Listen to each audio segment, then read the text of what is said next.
Hey guys and gals, it's the Cannabis Crone.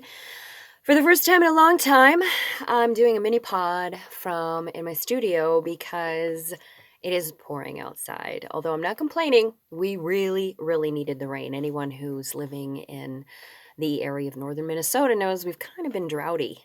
If that's a word. Well, it is because I made it a word.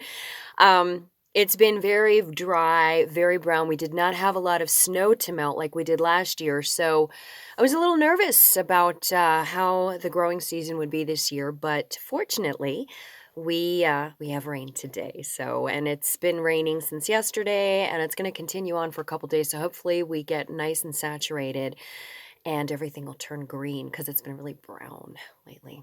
Although spring in northern Minnesota is usually brown. It's usually mud colored. That's what it usually is. So anyway, to get to the point, this is a quick mini pod. I have said in the past, I do not want to make this about my discovery of autism, although I will talk about it as it affects me and as I learn things. Little necklace, make a wish. But I had an epiphany last night, and so I'm going to talk about that. And it was a real Princess and the Pea moment. Now, one thing I know is that autism, being autistic, is a very different experience for each person because it's basically a neurodivergence, a kind of differing from your neurotypical. So your brain works differently, you are wired differently. And so every person really is different. It's about the only thing you can really say that would be a blanket statement would be that autistics are neurodivergent, which means their brains work differently. Our brains work differently. But our brains work differently than other people within our autistic clan. So within the spectrum, everyone's different. So it's really it's hard to explain. And like I said, I probably don't do a real good job of it because I don't know a lot yet. I mean, I'm still learning about myself as the masks have dropped away and I've just become a different person, and I guess a more real person, although not a more popular person, because I think that there's a lot of people out there who can't take me if I'm not masking, if I'm just being my genuine self. Anyway, so last night I went to bed around 3:30. My insomnia is back, so I've been kind of suffering with that a little bit. And I went to bed about 3:30. And I lay down and I was tired, but I couldn't get comfortable, and I literally felt like I had laid across a mountain. And so I got up, I turned on the light, and when I had brought the sheets in to put on the bed after washing them, the fitted sheet, there was a bandana that had static clinged itself to the blanket, and so it was under the blanket between the mattress and the fitted sheet. I mean, we're talking like a minuscule amount, and yet to me, it felt like I said, I was laying across a mountain. I pulled it out, and it's like, this is what I just, and it was like, at that moment, I thought, I'm like the goddamn mofo Princess and the Pea. I mean, that story. If you remember this story, this princess, and it's really funny. Well, I'll make a few connections to it, but the story of the Princess and the Pea goes like this. Once upon a time, she was a princess, but she didn't know she was a princess. Gosh, I'm gonna really screw this one up. It turns out that the only way they know if she's a princess or not is if they put a little pea under 16 mattresses and she still feels the pea. So it's almost like she was on the spectrum, wasn't it? Because only someone who is on the spectrum would be able to feel that pee under 16 feather mattresses. And that's been the story of my life. The Princess and the Pea syndrome is two of the things that really are like symptomatic for me with with being autistic is the sensory for me is off the charts. Um, you see hair and just things just touching my face. Hair. I think if I could get away with it, if I didn't have like a horse face, I would shave my head so I wouldn't have errant hairs hitting me all the time. That's very annoying to me. I remember being a kid and being in class and looking around and wondering how they were faking it so well. How come they're not itchy? How come they're not like clothes were never comfortable?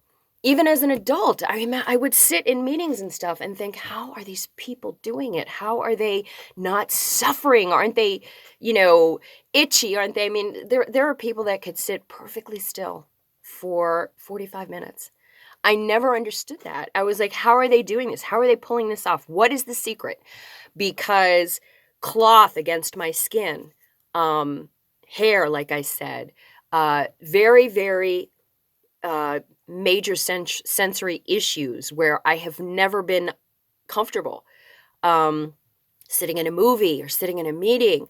So it's very difficult as an autistic to be sitting there trying to listen to the conversation, but yet my half of my brain is listening to the conversation and half of my brain is like suffering and screaming because I can't, I just want to itch. I want to do this. And I can't, you can't do that in public. People think you're crazy or that you got bugs or something.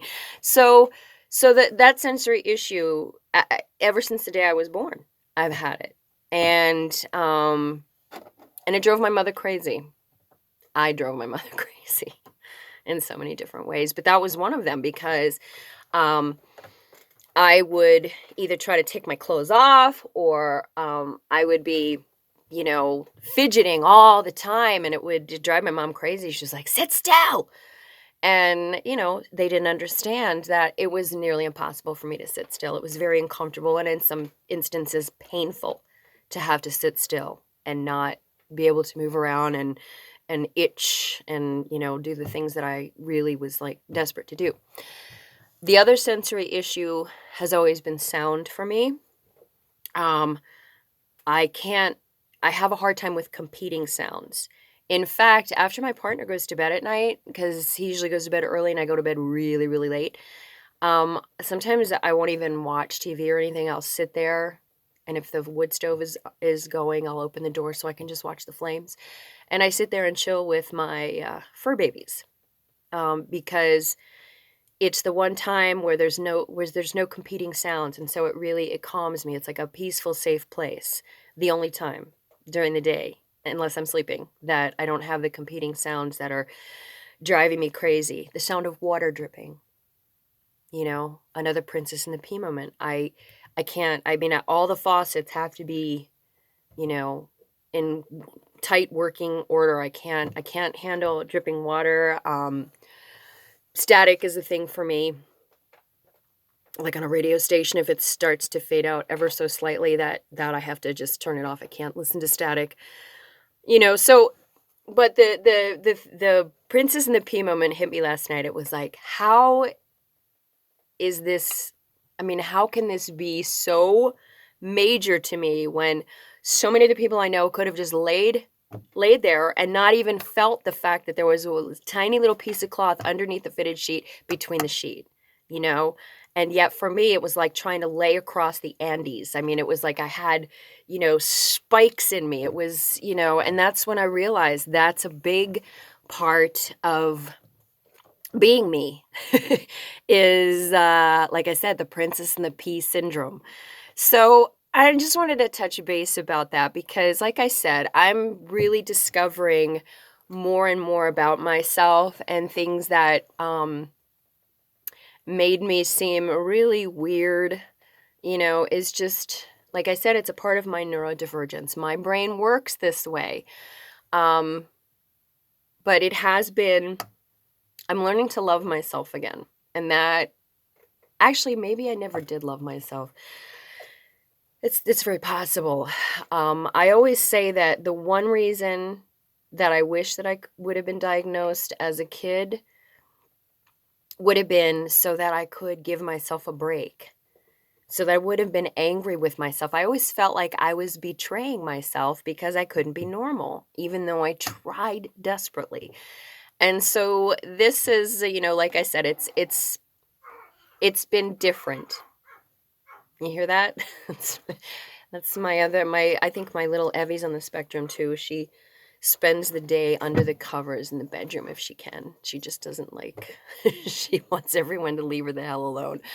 Um but anyway, so for me, that's what my brand of autism looks like, is all sensory.